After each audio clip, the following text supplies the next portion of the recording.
Welcome back to Jesus, the Gym and Them. I still have my all-male panel. They have not run away, so I'm holding them hostage.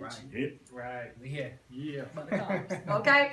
Want to talk to about something that's very important and very prevalent in our society: blended families. We have a few people on our panel who've been in blended families and are the fathers of blended families. So I really want to get to talking about that. Hopefully, we can give some of you out there some tools and tips to help with your family life. So whoever wants to start, my question about the blended family is, what methods have you used with your blended family that did not work? That's the first.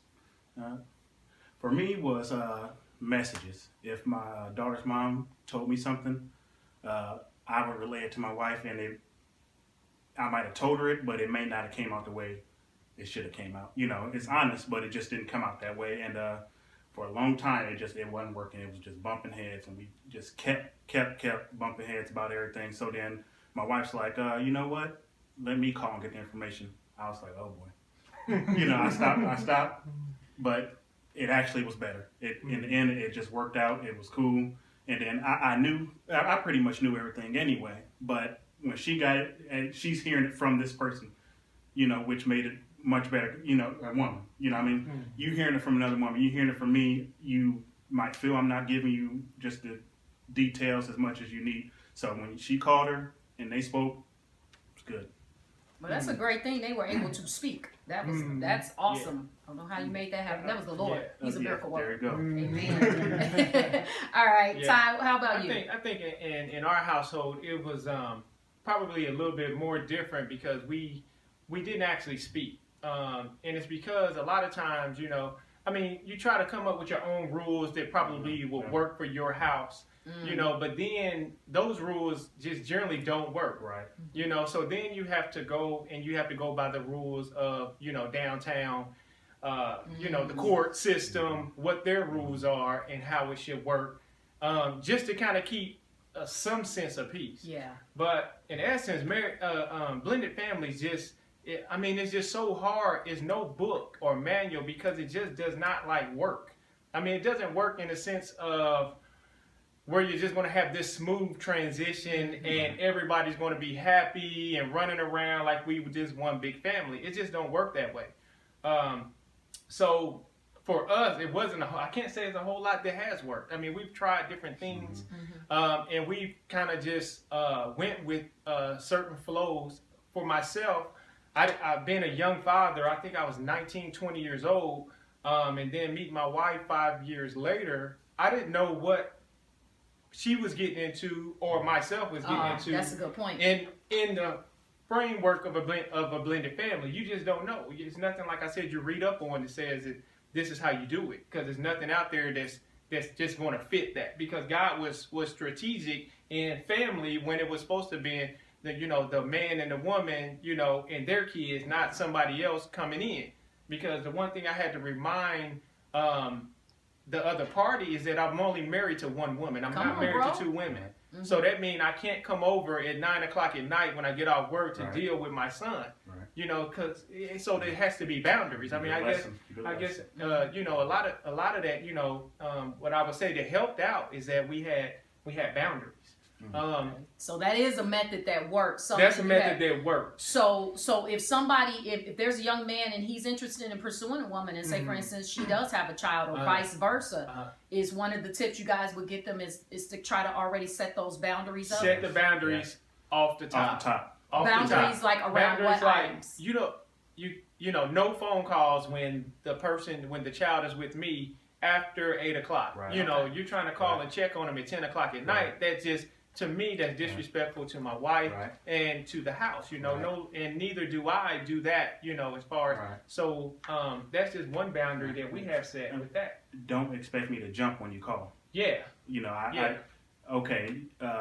They need this. Okay, give me a minute. I need to speak to my wife about it. Yes, sir. And that's a real good if we can handle it, or whatever it may be, whatever the situation is, if we can handle it, or we can take care of it, okay, we got it. But I can't just jump, stop what I'm doing, whether it's 8 o'clock in the morning or 9 o'clock at night or whatever, and it's not an emergency. I need to speak to my wife about it. And don't let the other party put those expectations on you. Right. You know, Right. they can't Yes. put, because that's your child, Yeah. they think Yep. Yep. in some sense Yep. they might have priority. Lesson. Where the Lesson. Bible is Lesson. crystal clear on who has priority, Yes. God and then your wife. Yes. So, you know, you acknowledge your mistakes, you know, when it came to whether it's divorce or whether you were never married or whatever. You acknowledge that mistake, but then you try to do the best with what you got. Right. And like I said, Mhm. it's unique. You try to flow with it, but it really never has that this is working thing, because it was never God's order. Right. So it never has it. You know, you work it the best you can to make it work, and that's what you do. Yeah. Amen. That's all. You're right. Y'all, Yeah. y'all watching me, Yeah. women? You see how I'm hushing? Yeah, and it's hard. It's probably the blended family is probably the single most hardest thing I've ever dealt with in my life. Wow. I agree. Whether Wow. it was guns or whether Right. it was, you know, Finances, running whatever. from gangs or Yes. running from financial issues or house with Wow. marriages and things. Being in a blended family was by far, Yes. and my wife would probably agree, that it's the hardest thing we have ever dealt with. I agree, 100%. I mean, And it's always that thing there. It's yeah, almost always like there. it's always Right. there. It's you always know? something. It's always Yeah, something. You it's always always get there. tested. Yeah, Always get tested. Yes. You know? Yes. And you just have those boundaries. yeah. Just make sure. Oh yeah. You So know. they're saying a lot of things. So if you're thinking about having sex before marriage, they're already telling you don't have kids outside of wedlock, because you're just going to create this lifelong issue. Yeah. So when the Bible tells us not to fornicate, it's not to not have fun. Jesus is trying to save us from some consequences that Yeah. last Yeah. an entire lifetime. Yeah.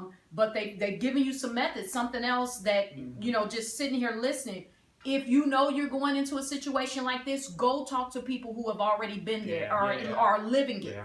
Yeah. So they can teach you what to do, what to say. They've already talked about boundaries, talking to your wife first, setting it up. This is how my house is gonna run. You want to go talk to people who you know. You know somebody that's blended. She got his kids and he has hers. Talk to those people so you know Yeah. what to do when it comes to your relationship. If you know are gonna unite with somebody in that situation. So Yeah, the other thing I would say is that Sorry. it affects the whole household. Yeah. And what I mean by that is that, you know, typically you got something set up where they may come over every other weekend or something like that. But what we notice more than anything is that it's a whole new personality coming in our house that hasn't been there in maybe a Right. week wow. or maybe 2 weeks. Right. Wow. And the whole atmosphere changes. Right. Or we have to adjust because we've got into a system, you know, within the framework of your house with your Right. kids, and everything shifts. And that, by far, is very difficult when you know it's coming on a weekly or bi-weekly basis. Right. You almost like overthinking it Right. and stressing about it before it even comes. Right. Because I mean, you just think Yeah. we do it this way in this house. Yeah. I'm not sure 100% how you do it over there, but this is the Yeah. way we do it here. And if you know, you're my child, so this is the way we're gonna do here. You might not be able to handle it. You might be upset about it, but Yeah. don't let it roll. This is Yeah. the way we get down. Yeah. And that's how it's happening. Yeah. And it don't always go over well because Right. kids, you know, Yeah, kids. they have hurts and they have Right. pains Right. from not being with that biological parent. Right. So with those hurts and pains comes a whole nother set of issues and Wow. emotions Right. inside your house Right. that they be dealing with. You know, I agree. they wonder why you may not have stayed married to their Yeah. mom or why you never married their mom at all. Yeah. I mean, that's huge for a male Yeah. child, Right. you know, and you have to explain that to them. But they will never, it's not saying they won't ever get it, but it may take 15, 20 years before they get it. Right. Yeah. But being able to tell them your faults, your weaknesses, Yeah. how it affects your wife.